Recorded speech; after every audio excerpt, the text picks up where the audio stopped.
नाजरीन, क्या आपको मालूम है कि ज़मीनी फ़िज़ा जिसकी वजह से इस सैयारे पर जानदार मौजूद हैं वो हमें दरअसल धोखा दे रही है। जी हाँ, जो चीज़ हम आसमान में देखते हैं असल में उस जगह पर कोई शय मौजूद ही नहीं होती। ऐसा क्यों होता है और ज़वाल के वक्त नमाज पढ़ने से मना क्यों किया गया है, जबकि ये फ़िज़ा ज़मीन पर ज़िंदगी की हिफाजत कैसे करती है? इन सवालों के जवाब जानने के लिए आज की ये वीडियो मुकम्मल देखें। नाजरीन, ज़मीन के गिर्द मौजूद फ़िज़ा की वजह से ज़मीन पर ज़िंदगी मौजूद है। हम इसमें सांस लेते हैं और इसी की वजह से हम ज़मीन पर चल पाते हैं। मगर ये फ़िज़ा हमें धोखा कैसे देती है, इसकी एक साइंसी वजाहत है। हो सकता है कि आपने अपने बचपन में ये तजर्बा किया हो कि अगर एक गिलास में पानी भरकर उसमें से किसी भी रोशन चीज़ को देखा जाए तो उस चीज़ की शक्ल बहुत बिगड़ी हुई दिखाई देती है। उसके अलावा ये चीज़ भी देखी होगी कि अगर आप पानी से भरे गिलास में एक पेंसिल डालें तो देखने में ऐसा मालूम होगा कि जैसे पेंसिल आधी टेढ़ी हो गई हो, लेकिन जैसे ही पेंसिल को पानी से बाहर निकाल कर देखा जाता है तो पेंसिल पहले की तरह सीधी ही मिलती है। तो ऐसा क्यों है कि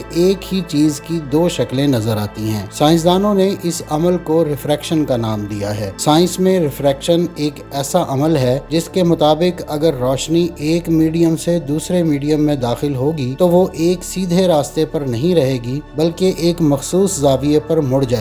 मीडियम कोई भी चीज हो सकती है जिसमें गैस, माया और ठोस चीजें शामिल हैं। हम सब जानते हैं कि जमीनी फिजा में बहुत सी गैसें मौजूद हैं और उनके साथ साथ आबी बुखारात भी मौजूद हैं। इसलिए जब रोशनी जमीन की फिजा में दाखिल होती है तो उसमें भी रिफ्रैक्शन का अमल होता है जिसे फ़ज़ाई रिफ्रैक्शन कहा जाता है। रोशनी जैसे ही फिजा में दाखिल होती है तो वो तकरीबन 833 डिग्री के जाविये पर मुड़ जाती है। मसलन अगर आपको सूरज होराइजन पर 20.833 डिग्री ऊंचा दिखाई दे रहा है तो दर हकीकत सूरज 20.833 डिग्री पर नहीं बल्कि होराइजन पर 20 डिग्री ऊंचाई पर होगा। ये 833 डिग्री का फर्क फिजा की वजह से पैदा होगा। इसलिए साइंसदान जब भी फल्कियाती हिसाबात करते हैं तो वो इस फर्क को जरूर मद्देनजर रखते हैं, क्योंकि इस जरा से फर्क की वजह से बहुत बड़ी तब्दीलियां रूनुमा हो सकती हैं। मसलन जब जमीन से जूनो खलाई गाड़ी को